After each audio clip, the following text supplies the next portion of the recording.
Hey everyone, welcome back, and this is my review of Gundam Reconguista in G, Episode 10.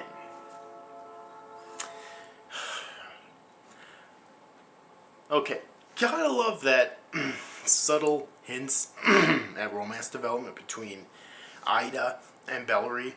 I know it's kind of cliche, but I don't care. I'm a fan. I'm that big of a sucker for fucking romance, okay? And it's clear that they're gonna end up getting together by the end of the series if they go that route, like the romance route. They're not denying it at all. In fact, Bellary basically admits that he has feelings for Ida in this episode, okay? Not to her, but he basically says out loud, "I've fallen in love," right as he's going to save Ida. So it's kind of obvious at this point that he's in love with Ida. And I'm pretty sure that she's in love with him as well. Okay?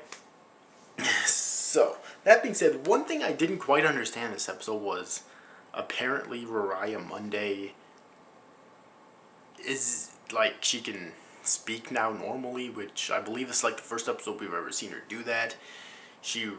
We really got no build up to that at all, so, at least from what I could tell, so, if I had any complaints with this episode, it'd probably be that. To me, it just came out of fucking nowhere, it seems. It seems like she can talk normally and think normally. Just now think about complicated things now. And to me, it seemed like it just came out of fucking nowhere, okay? But other than that, the basic concept of this episode is that Bellary and Ida, accompanied by apparently Bellary's old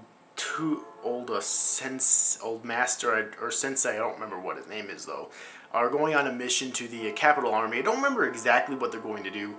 See, that's something that I really have to criticize about the series, definitely, is that the missions are always extremely vague, and they never really seem to matter later on, by the end of the episode, or by the time that they're completed. That's something I really need to criticize about the series, because that's happened a lot in it so far. Okay, we're almost to the halfway point. So it's kind of disappointing that that happens. But basically they end up succeeding, of course. And really, I've said this before.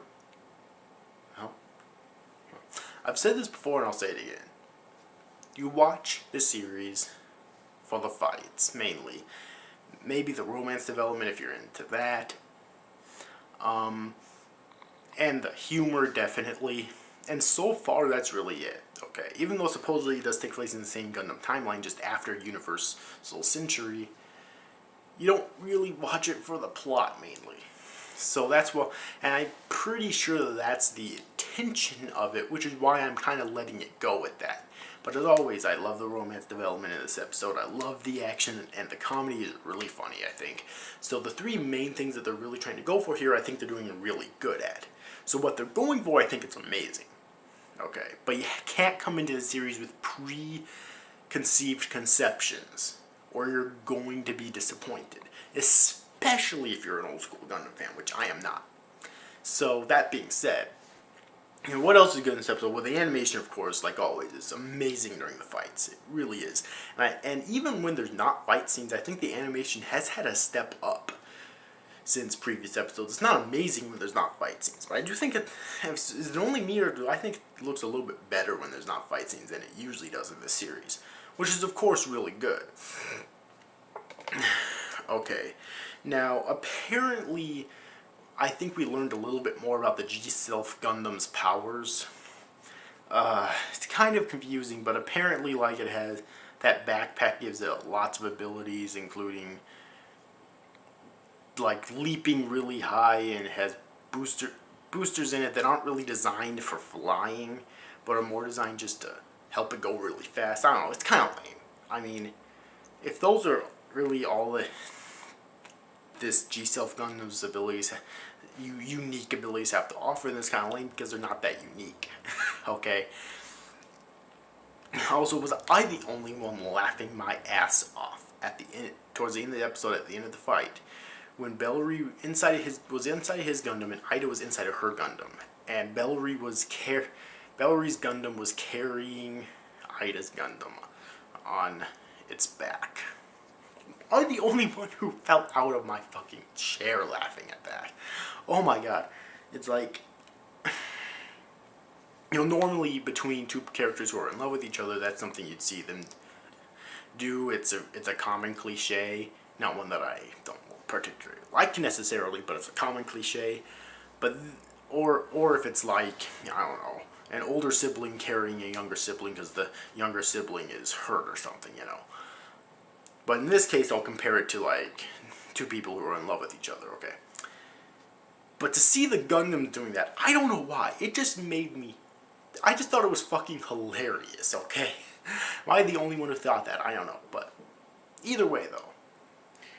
Once again, fantastic episode of Gundam Reconguista NG for what they were going for, okay? So tell me your thoughts about this episode in the comment section below. If you've yet to see it, then I definitely recommend that you do. I can't wait until next week's episode. Really good. Once again, of course, duh. Okay, but again, the only real complaint that I have about this episode is Rariah Monday's like sudden change in personality. I felt was like so jarring and so out of nowhere. Okay, granted, I'm glad that she's seems to be different now. Hopefully it sticks. But I just really wish it was built up a little bit more, because from my perspective, it didn't really seem to be. Alright, so anyways, overall, hope you enjoyed this review, guys. These after guys, thank you for watching. Bye-bye.